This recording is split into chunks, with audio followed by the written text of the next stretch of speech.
Genetically Modified Skeptic says that personal spiritual experiences have about the same evidential value as healing testimonies for essential oils.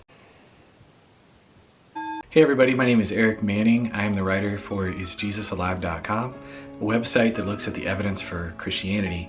And this is my very first YouTube video, and today I want to reply to Genetically Modified Skeptic's video, my personal experience with God as an atheist. Now, in the first part of the video, Drew shares some of the experiences that he had when he was still a Christian. Obviously, he's no longer a Christian. He's making videos promoting atheism, but I don't have any question about his sincerity at that particular time. And listening to his experience, I found myself almost wanting to say, man, it was like sitting in a church service on a Sunday morning and hearing somebody share how God touched their life.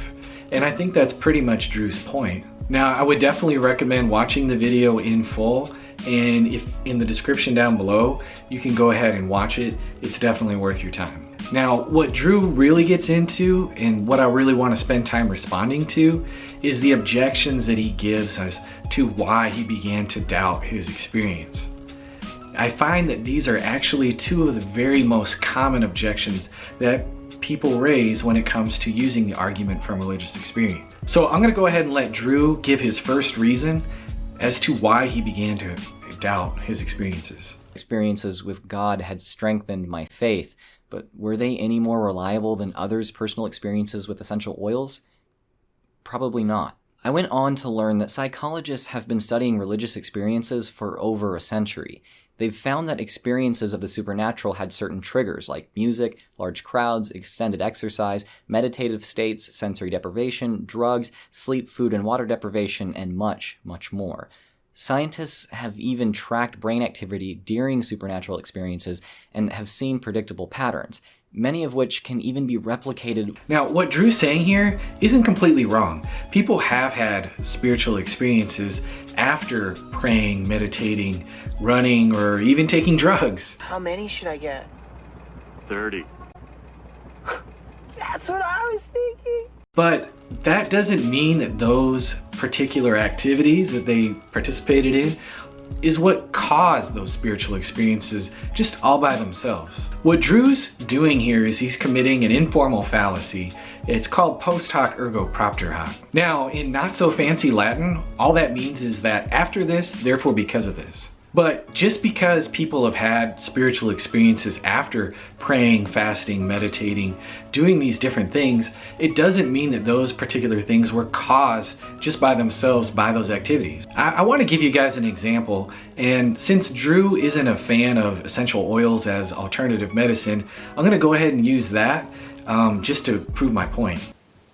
Let's just say that basic Becky has some sort of horrible rash on her leg and it's just really itchy and bothersome, so she runs to her apothecary stash of essential oils and she puts it on her leg. She goes to bed for the night, and then the next day she wakes up, boom, the rash is gone. Well, is Becky really then justified in thinking that the essential oil is what cured her rash?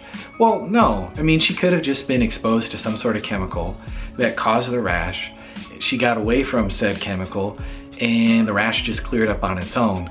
She's not really entitled to believe that it was the essential oils that removed the rash, but she's probably going to think that anyways. My point here is this: we can't just automatically assume that just because somebody was meditating or fasting or praying or was sleep deprived or on drugs, that what they experienced was necessarily brought out just because of those particular activities. What we would need is more evidence that that was the only cause. I mean, if you think about it, just because those things could play a partially causal role, it doesn't necessarily mean that those things bring those experiences out all by themselves. Plus, if God exists, if you think about it, wouldn't he be the one that would have brought about that prayer, meditation, fasting would help at least assist in those experiences happening? So Drew raises another point. He talks about people in laboratories experiencing God and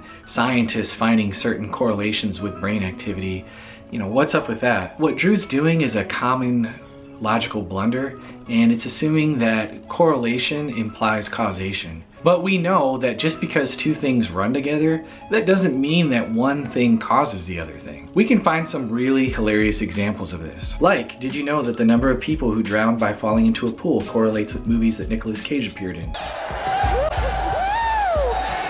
Or, per capita cheese consumption correlates with the number of people who died by becoming tangled in their bed sheets.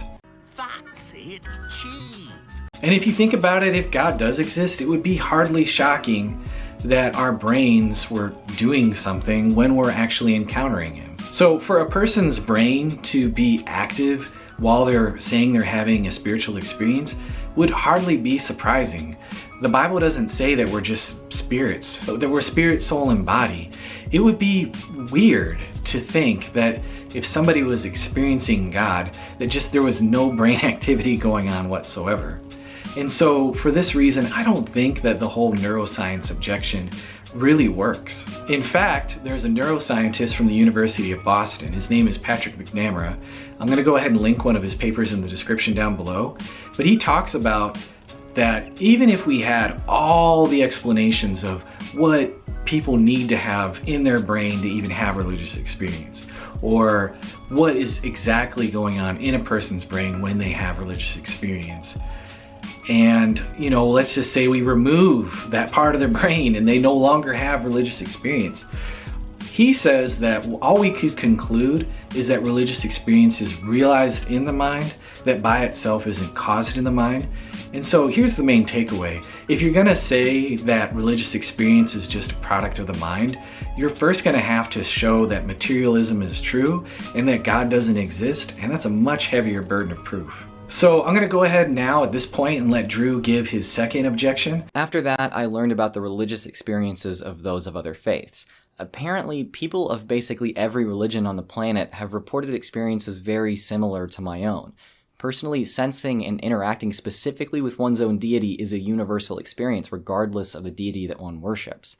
People even have unique religion-specific experiences in religions which actively contradict other faiths. For instance, Pentecostals experience baptism of the Holy Spirit, or speaking in tongues. Meanwhile, Pentecostalism claims to be the only true religion which allows for actual connection to God. Many Muslims, however, experience a connection to Allah during prayer in which they're bathed in a green light, green being a sacred color in Islam. Meanwhile, Islam claims to be the only true religion which allows for actual connection to God. Because of the exclusive nature of these religions, they can't both be right. One or both of them must be mistaken about the origins of their own divine experience. This is by far the most popular objection to the argument from religious experience, and even a lot of Christian apologists don't like this particular argument because all of these different conflicting claims are made, and everybody says that they've had some sort of experience in every religion. So therefore, we can't even use this as any kind of evidence. Well, here's why I think that's a bad reason. Just because that there's these conflicting claims, it doesn't support atheism by itself. All it shows us is that there's conflicting claims and that we need to look at other lines of evidence and see if there's any other support that we can find for these particular worldviews. So in the example of a Muslim saying, well, I've been bathed in a green light, I don't even know what that possibly means, but okay, we need to look at Islam's truth claims and we need to see if they actually match up with reality. When they say, I've been bathed in a green light, and I say, okay, and the Quran says that Jesus was never crucified, and most, if not all historians say that Jesus was really crucified, we can question then whether that experience that they've had really comes from an all-truthful God. Or if a Mormon says, well, I've had a burning in the bosom, well, we can look at the utter lack of archaeological evidence and just the bizarre revisionist history that the Book of Mormon makes about American history, and we could just say, well, no, that clearly can't be right, because an all-truthful God isn't going to lead you into a religion that is full of historical falsehoods. That ancient Jews built boats and sailed to America. Now, I don't think that Christianity suffers from the same problems that Islam or Mormonism does. And I can already hear in my head the skeptical voices saying, oh, really? And for that, I'm going to give you a playlist of reasons why I think that the New Testament documents are reliable and that Jesus really rose from the dead. And you're more than welcome to look at those, or you can go to my website, isjesusalive.com, and see what I have to say there. These other things that we can look at about these other faiths that can give us overriding reasons for thinking that their experiences are either spurious or caused by, something completely different. But for now, I just want to point out that what Genetically Modified Skeptic is giving, as far as arguments against religious experience, just don't really do the job. Before I go, I want to leave you guys with one spiritual experience that I've had. It wasn't a deep emotional experience where I was full of peace or joy or comfort or things like that. Not that I haven't had those experiences. This one was a little bit different. I was doing a little bit of praying as I was driving in my car. I was going to see my girlfriend, who's now my wife, and I'd just gotten off work and it was getting dark, and there was a car that was stalled out in the middle of the freeway.